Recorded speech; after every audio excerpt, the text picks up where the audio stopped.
Thank you very much, Chair. I have two questions, and one goes to Peru, and that is coordination. It seems like the Ministry of Education might not be the only institution dealing with the PPP. And I am wondering how crazy the finance ministry is if all the institutions are actually going about, talking to private sector. The second question goes to Laos, and that is the issue of anticipating and responding to problems in light of deregulation and decentralization. Because I would suspect that something could go wrong, and how would the central government actually respond, given that there is no way for them to link with the lower level of the government? Brilliant. Thank you. Great. I was about to ask a question on the risk, but I'll catch you later. Okay, thanks very much. Brilliant. I should have asked you to introduce yourself, but maybe we have to. Hello, my name is Constantine Bourne. I'm a postgraduate student at the London School of Economics. I have two questions which are quite related. So first of all, thank you for showing us the main issues, I guess, that shape the important institutional regulatory issues that surround PPPs. So we really got a good background kind of story. So what do we need around PPPs? What is the institutional structure and so on? But my question is, what types of infrastructure do you think are well suited for PPP investments and which aren't? Because I think there's quite a big difference in certain types of infrastructure. And following from that, what is also the impact of PPPs on price levels? Because you hear a lot that prices increase, especially when we talk about public goods. So how can we ensure that there's an equitable distribution, access to provided services that are on a price level that the poor can afford as well? Very good. Thank you very much. And in the front here. Thank you very much. This is Amadou Hot from Francis, Senegal. The first question to Lars. You mentioned that there were no financial guarantees given by the government to the developers. Would they at least give a sovereign guarantee for the PPA contract of 30 years? This is one. Question for Peru. First question actually regarding the unsolicited bids. How to make sure that they are really competitive? What is the process that you go through to ensure that? The second question is that you are paying over 20 years the private investor. I assume you'll give them a sovereign guarantee so that they can raise debt. And have you looked at the cost of the debt that they're getting? Because that is factored into the total project cost to make sure that this is beneficial. And also for the, let's say, the unsolicited bids, let's say the transparency, the process that you go through to ensure that this is transparent. Thank you. Great. Really good questions. Thank you very much. I'm quite happy to take them in that order, but feel free, Julia and Philippe, to contribute your views on any one of them. But let's. Are you ready for your questions? I don't know whether to start in Peru, but there were some very specific questions. What do you do with rivalry between ministries and the usual, sounds like an experienced view over here, the usual dominance of the Treasury or the Ministry of Economy and the centralization of finances? Great question. But then also these other questions that you had about the transparency of the process when there are unsolicited bids. Is there a sovereign guarantee over the long-term contracts for the building of these schools, and, for example? Perhaps you can take the Peru-related questions. And there was also implicit in the question, general question about what types of info seem to work. You don't have to deal with the whole span. I think there are people on either side who can pick up that. But if you would like to deal with that question too. Okay. Yeah, about if the Ministry of Economics gets crazy or not with all these initiatives. No, it doesn't, because it's a policy that is coming from the central government. This is not an ad hoc implementation of PPPs. This is a program policy coming from the central government. Actually, Proinversión, that is the institution that is promoting private investment in the country, depends on the Ministry of Economics and Finances. I guess your question is if how responsive are now the ministries with this new law.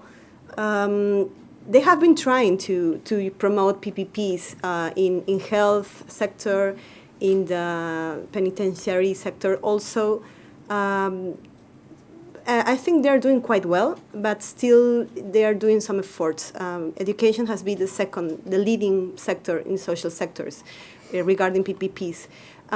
I don't think the Ministry of Economic and Finance should be more busy because it already deals with all the system of national public investment, which is already huge and has to attend all the pressures from the regional, local governments, and indeed also from the ministries that also promote public infrastructure, even if it's private or public procurement. So that's one thing. Regarding transparency, well, the law is quite clear. It says that till, even for PPPs or for work for taxes, if the company that is presenting the proposal for the government, ministry, local government, doesn't have any right till the contract is signed. So if the competition, if they don't win the competition, then the government doesn't have to pay anything. So that's a risk that the company gets and assumes. Of course, that brings the incentives, because then you don't want to be the company that, asks for too much for the cost of a project. If you know that there are other companies that are going to take your design, because at the end, the project is going to be based on the design the company did before, because that design is going to go through the feasibility analysis. And then if a company gets lower prices, lower costs, and can finance that project, then because of a competition that is fair, that company will win. So that's the risk that the private companies take, and that's the way the law is built. Actually, it's not too common in work for taxes. In work for taxes, the company that presents the proposal is the one that is winning. And why? Because work for taxes has this, as I told you, this win-win objective or win-win characteristic. That is, a company is coming to a local government or to the ministry and says, I want to work with you because my main area of influence is your municipality. So I want to have a better presentation or communication with the community. I want to make my business more profitable because I want to make it responsible. It's not social responsibility, but somehow companies, they try to match that with this. And the local government is going to be, okay, I want to do it with you because you have experience, you have the money, and then I need the school, I need the hospital, I need many types of work for taxes.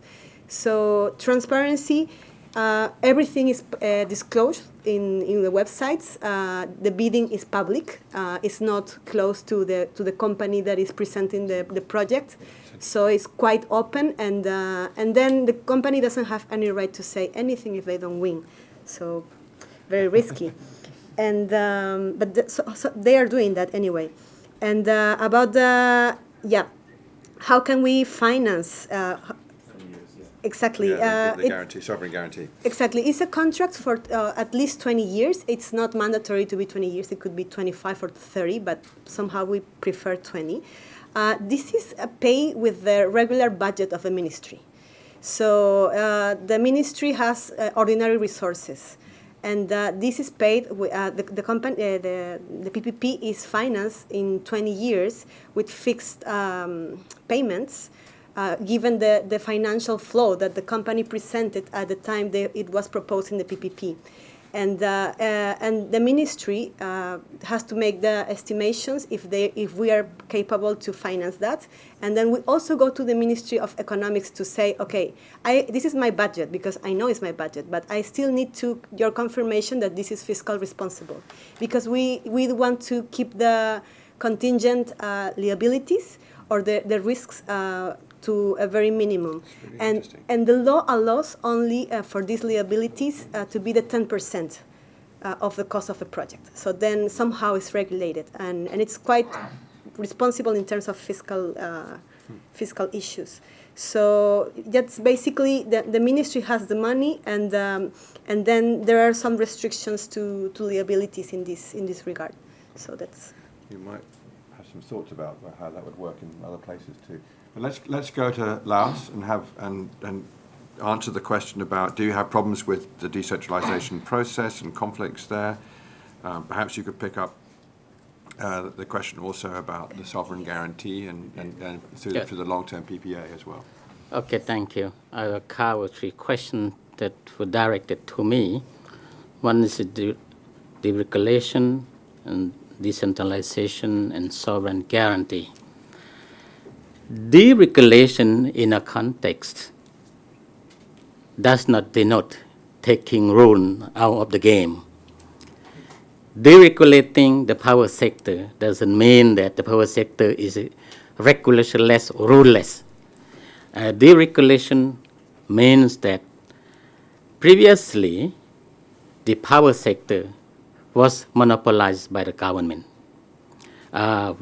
We consider that providing electricity was made in the same sort as provision of public goods.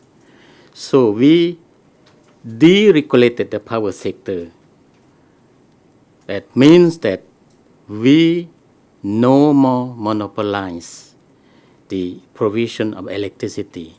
We open up the power sector to the private sector, to any individual or entity who are interested in developing and investing in this sector. That means that deregulation. And deregulation usually comes with privatization.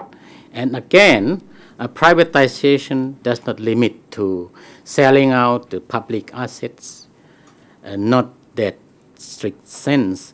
Privatization means that the involvement of the private sector, the private investor in developing a power sector in different form. For instance, the private investment or contracting out or even providing service.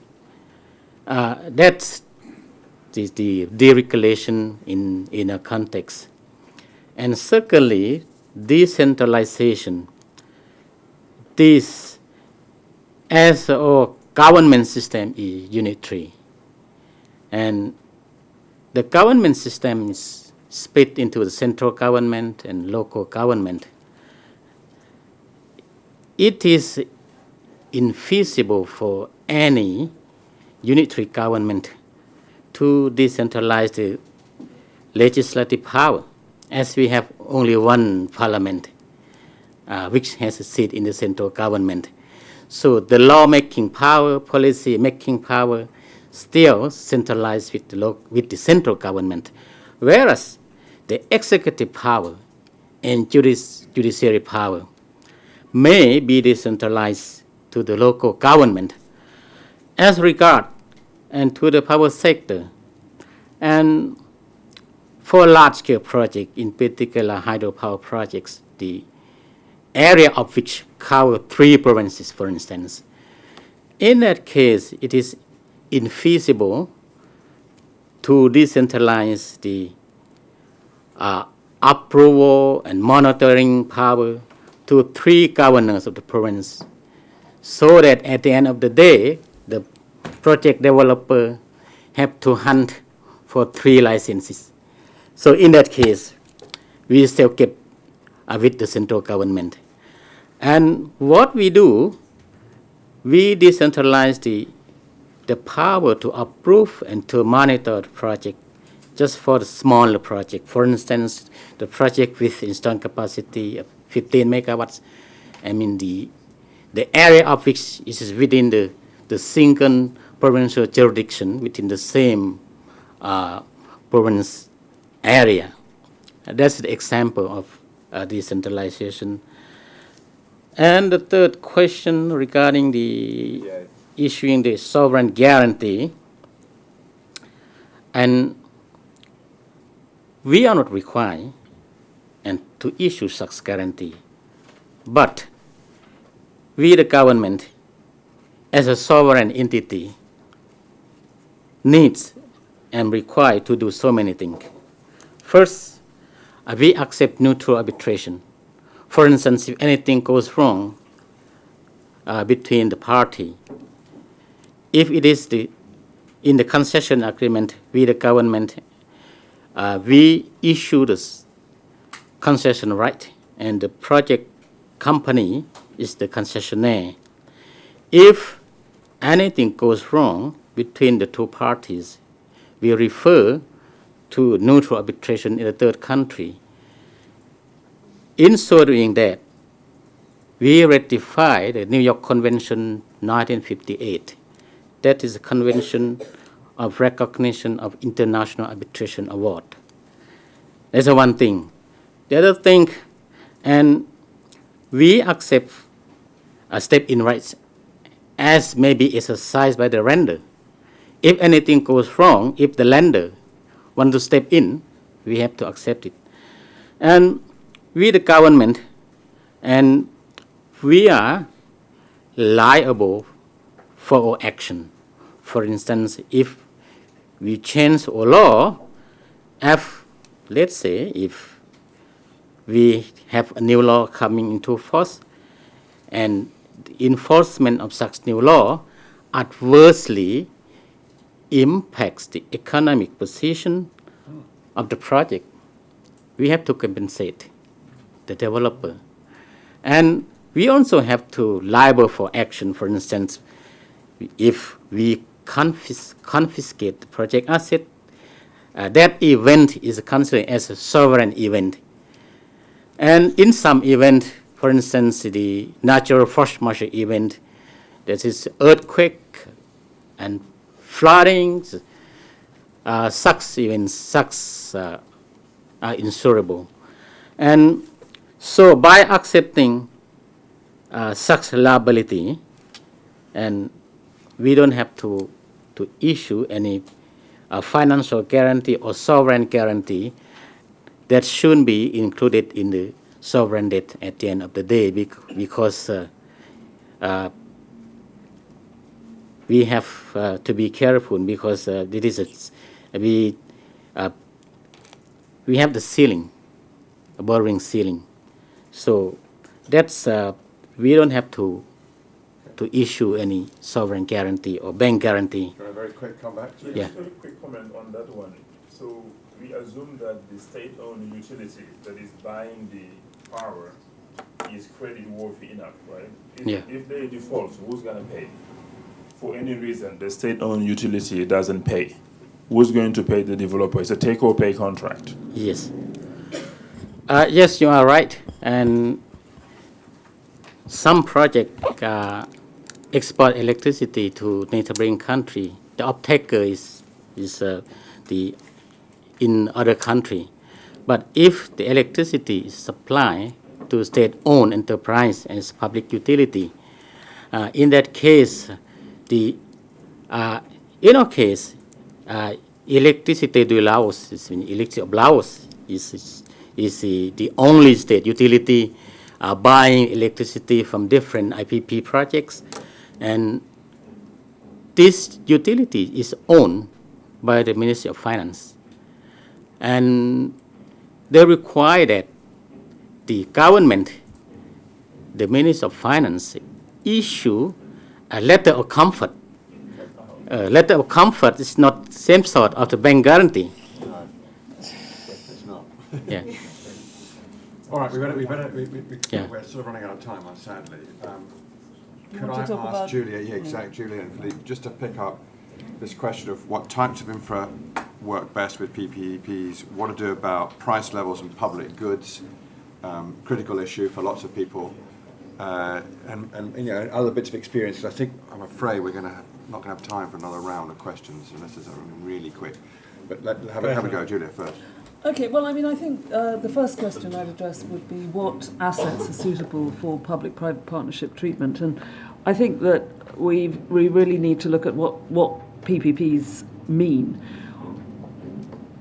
We're actually talking about the provision of service to the public and the creation of assets that allow that provision of the service to the public, be they energy assets, transportation assets, education, all those different type of public services. And public-private partnerships are ways of creating financing structures and bringing in private capital to enable that type of financing to take place. And so therefore, if we are looking at assets being created and then being effectively amortized over a long period of time, those are the ones that are going to work for public-private partnerships, and they're going to be contracted cash flows, and that's the nature of the contract is what's being talked about here, because those contracts are actually the strength much more than a direct sovereign guarantee of lending. And the strength of the contracts means that, for example, if the utilities do not pay, then that is going to be a termination event, and that the compensation termination will have been worked out. So if we get into areas, for example, and I'm giving you what doesn't work, is that we have seen IT projects where we have seen not this stability of building the asset and then amortizing it over a period of time, but as the asset is being built, it is constantly being changed. So therefore the contracts can't follow it. And it has meant that it has really not been appropriate to finance that. Same thing with assets. If you're talking about a whole sort of train sets, we're talking about the actual security being of the investment being on the nature of the asset, not the security of the investment being on the strength of the underlying contracts. So as long as we look into those different categories, so it is going to be, it's energy, as long as it's on a PPA basis or on a regulated basis, and we don't need to go into all the issues that have come up with regulated energy investment, which used to be considered to be more attractive than PPPs, but I don't think it is so much now, but that's another discussion altogether. But on transportation, again, the creation of an asset, be it a high-speed rail, a low-speed rail, a road, and then amortizing a period of time. Same thing, schools, hospitals, all those work for PPPs. Now, just moving on to that price level issue, with these assets and these long-term provision of service to the public, I think one of the things where this whole issue of price levels and what they constitute get very confused is that there are many comparators, and I've seen in NAO reports here in the UK, where people have said, oh, they're much more expensive. Clearly they're much more expensive because they are more expensive to borrow money than it is just to go to, borrow internationally on whatever the debt markets are. It is rarely factored in the actual cost of the risk transfer that takes place, and also the certainty of price in relation to operation maintenance over the concession period. And the reason that is rarely factored in is because there is very little data on the public side as to how much it costs. So you can't just make a very clear comparator to say, because I can borrow at, whatever cost at the moment, and because you're 2% high, you are therefore more expensive.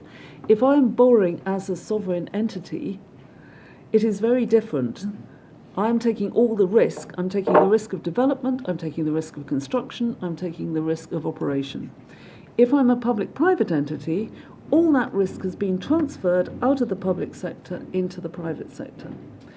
And therefore the price that takes into account for the provision of public-private partnership services over a period of time is not a similar comparator. I probably talked to... Let me get Felipe. I'll just say two quick points to add on to Julia. Nothing to add on the pricing, because I think you've hit it right on. In terms of the types of PPP assets, Julia's mentioned a few sectors or subsectors. Take health, and I think it's going to vary by country, but, and I know this is an area that you know well, Julia, but take Turkey in the health sector, who embarked a few years ago and made the decisions to equip themselves, have the capacity to have new hospitals built on a PPP basis.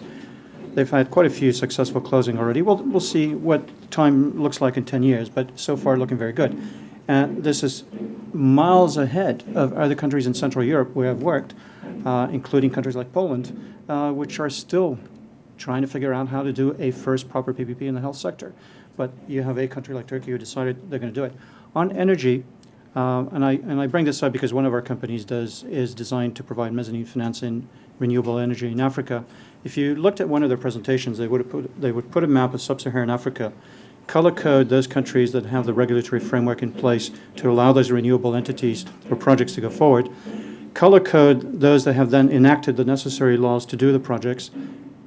You're left with 5 or 6 countries where you would effectively, as a lender, be able to go do the projects, because the other countries either lack the regulatory framework or lack the laws that need to be implemented. Got it. Profound apologies for not having time to ask more questions, but please use the break or the rest of the day to quiz our very fine panelists. It's lunchtime. You may be delighted to hear that. If you're ready, we're going to return at 2 p.m. I'm going to leave you with 3 thoughts from the session, just by way of summary. First, don't underestimate the importance of human capital, the team building that has to go on. People put projects together. They have to learn how to work together and share their expertise. It's often very different. They sometimes have to build trust that's not there already, and they have to sustain it over quite a long period of time. And they both need to focus on public goods outcomes. And that's very, very important and underestimated. 2, we've heard there's lots of capital, maybe in abundance, a superabundance at the moment, but we're not sure we've got the right type of capital to meet the needs of developers. It has to be able to absorb risk. It has to connect the parts of the ecosystem that you saw on those very helpful slides, and it's very dependent upon good quality information so that people know who they need to connect with in order to be able to put together sometimes quite substantial projects over many, many, many years. And 3rd, political capital. You need it to get stuff done.